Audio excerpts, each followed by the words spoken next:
How far will Chinese stocks fall?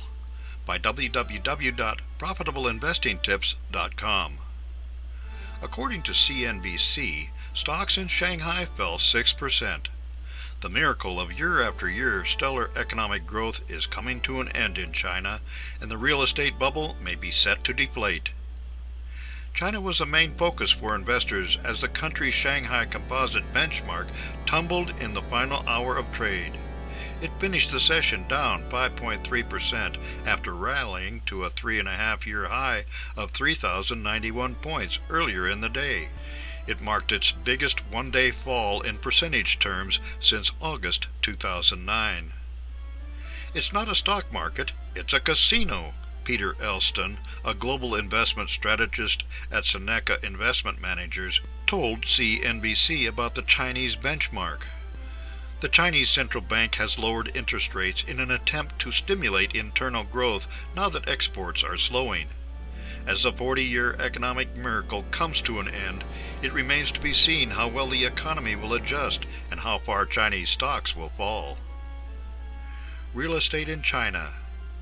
The November 21st interest rate cut by the People's Bank of China was meant to stimulate internal growth, but so far it has not done much. According to an article in Forbes, China's housing market is not responding all that well to interest rate cuts.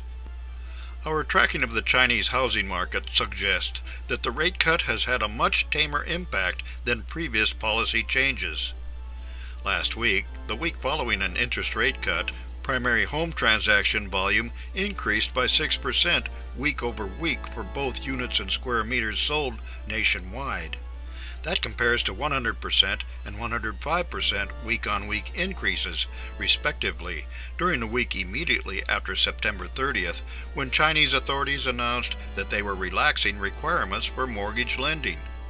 Secondary home transactions changed by minus 1.4% and 2.2% in units and square meters sold nationwide, compared to 238% and 244% respective increases during the week following the September mortgage policy change.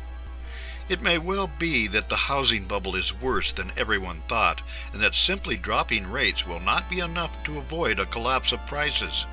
If that happens, it will likely cause waves throughout the economy, including the stock market.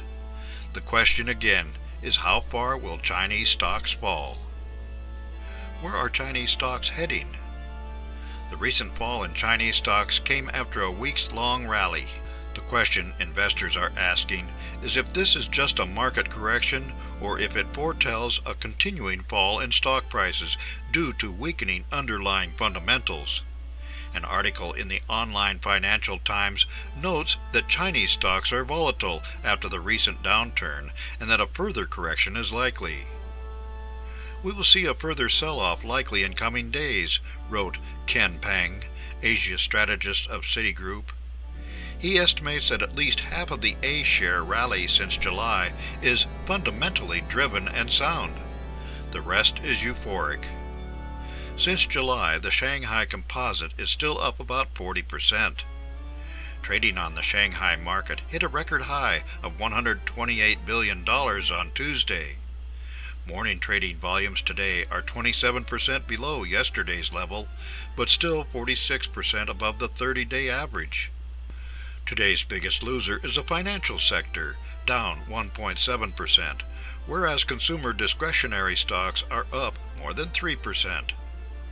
As key commodity prices continue to drop, China's producer price index tumbled to a year-over-year pace of minus 2.7% pace last month, a 33rd month of deflation. The PPI deflation clearly suggests Chinese corporates are struggling amid economic slowdown, and real cost of funds is close to 10%, which will further squeeze profit margin and increase debt burden, said Li Gang Liu, chief economist at ANZ. The long-term complaint about investing in China is the lack of transparency. If the economic fall-off turns out to be worse than previously believed, the Chinese market could give back the 40% gains of the last months and more. How far will Chinese stocks fall? When anticipating percentage losses, comparisons to the most recent market crash in U.S. markets or the crash leading to the Great Depression are not out of line.